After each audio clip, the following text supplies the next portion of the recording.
कि वे आए और अपनी बात रखें। श्री हरेंद्र मलिक जी।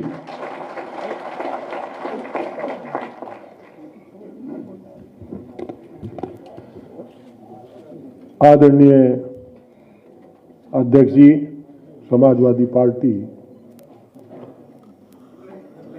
संचालक महोदय, सम्मानित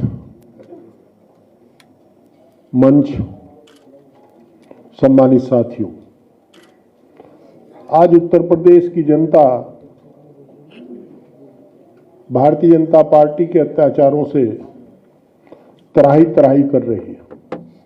किसान, नौजवान, अल्पसंख्यक, बहुसंख्यक, कामगार, कलमगार, छायाकार सब परेशान हैं। छात्रों का भविष्य सुरक्षित है, महिलाएं सुरक्षित नहीं है। न जाने कौन जाने कब हाथरस कांड हो जाए, कब उन्नाव कांड हो जाए, कब बलिया कांड हो जाए। त्राही त्राही मची हुई है। संविधान का राज समाप्त है। लोग जाति और धर्म पूछ करके संविधान को एक तरफ छोड़ करके ठोक दो क्या कानून चला रहे हैं। ऐसा हमारे संविधान में कोई व्यवस्था नहीं है। इन सब बातों से तंग आकर के उत्तर प्रदेश की जनता अतीत का अध्ययन करके, हिंदुस्तान का सबसे बड़ा राज्य है उत्तर प्रदेश। मैं पश्चिम उत्तर प्रदेश का रहने वाला, 44 साल का राजनीतिक अनुभव है। लोग तंग और परेशान होकर के अतीत का जब अध्ययन करते हैं तो उन्हें आदरणीय अखिलेश जी के शासनकाल की याद आती है। गन्ना किसान जानता है कि इस प्रकार इन्होंने 50 रुपए क्विंटल का अनुदान उत्तर प्रदेश सरकार की मदद से गन्ना किसान को दिया था। हम जानते हैं कि चीनी मिल समय पर चलती थी, आज चीनी मिल नहीं चल रही है। किसान का 20 से 25% गन्ना खड़े कोल्हू पर बर्बाद हो जाएगा और 220 रुपए क्विंटल जा रहा है खड़े कोल्हू पर। सरकार यहां माननीय गृह मंत्री जी के स्वागत में लगी है और मिल मालिक इनके संसाधन जुटाने में लगे हैं। आज भी गन्ना किसान का बकाया मूल्य बकाया है सर किस मिलों पर। हमारे यहां के माननीय गन्ना मंत्री जी हैं प्रिय सुरेश राणा जी के विधानसभा क्षेत्र में बजाज शुगर मिल है। उनके जिले में 3 मिल है, तीनों पर बकाया है और बजाज शुगर मिल पर तो सबसे ज्यादा बकाया है। गन्ना किसान की कमर टूट गई। धान और आलू का किसान वैसे बर्बाद हो गया।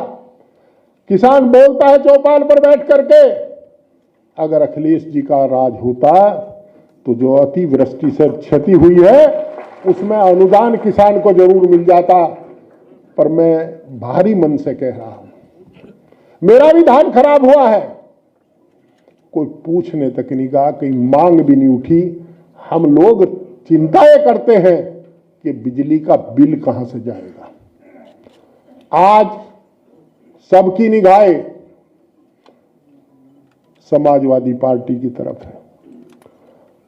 हम ये जानते हैं, ये मानते हुए कि भारतीय जनता पार्टी को अगर कोई हरा सकता है तो वो केवल समाजवादी पार्टी हरा सकती है। और 2022 में भारतीय जनता पार्टी से मुक्ति पाने के लिए हमारा विश्वास, हमारे साथियों का विश्वास आदरणीय अखिलेश जी के नेतृत्व में सपा की तरफ जमा। मेरे समाज के जिम्मेदार लोग बैठे हैं, 36 बिरादरी के। मैंने को राजनीतिक फैसला वैसे ही नहीं लिया खामखा सड़क पर चलते चलते। हम बंजर में खेती करने के आदी हैं। मैंने 18 साल कांग्रेस में क्यों जीवन लगा दिया और आप 3 एमएलए उनको जिता करके दिए। मुझे कोई ये कहने में संकोच नहीं है कि आज जिस खेत की मेड़ पर मैं खड़ा हूं, जिस खेत में घुसने का प्रयास कर रहा हूं, वहां मिट्टी भी अच्छी है, बीज भी अच्छा है, नेतृत्व भी अच्छा है, किसान भी अच्छा है। निश्चित रूप से हम अपने उद्देश्य में कामयाब होंगे और भारतीय जनता पार्टी को हराने का काम करेंगे। मेरा अनुरोध है सभी लोगों से, जिनके जो मेरे निर्णय में साझी थे वो अपना 100% दें समाजवादी पार्टी के लिए।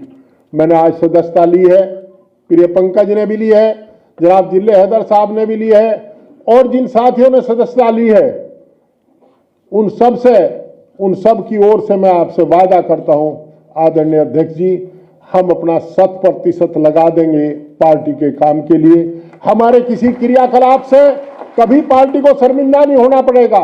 हम निश्चित रूप से पार्टी का सम्मान रख करके, अनुशासित रह करके काम करेंगे। पुराने साथियों से मेरा अनुरोध है, जो समाजवादी पार्टी के साथी हैं उनसे मैं अनुरोध करना चाहूंगा, हम लोग नए आए और न्यू कमर्स जूनियर हुआ करते हैं।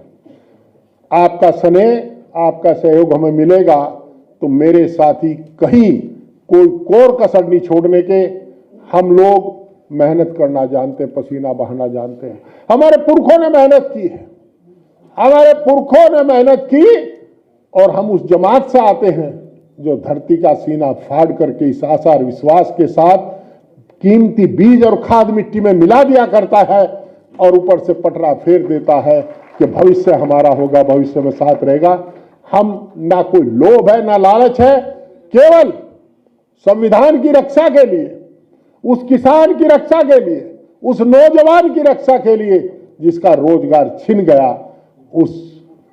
उन बातों को याद करके जब उन्नाव और हाथरस याद आता है, बलिया हाथ आता है, बकरू कांड याद आता है, जब संविधान की धज्जियां उड़ा करती हैं, उसे याद करके संविधान की रक्षा के लिए हमने निर्णय लिया कि भारतीय जनता पार्टी को बदलना है। और ये जानते हुए कि हम कोई बहुत बड़े नेता नहीं, पर ये जरूर चाहते हैं कि जब इतिहास लिखा जाए तो ये रहे कि पश्चिम के लोग भी उस आताताई सरकार को उखाड़ने में एक सहयोगी थे। चिड़िया के बराबर का हमारा सहयोग हो, पर हम सहयोग करना चाहते हैं। मुझे उम्मीद है कि निश्चित रूप से आदरणीय अखिलेश जी के नेतृत्व में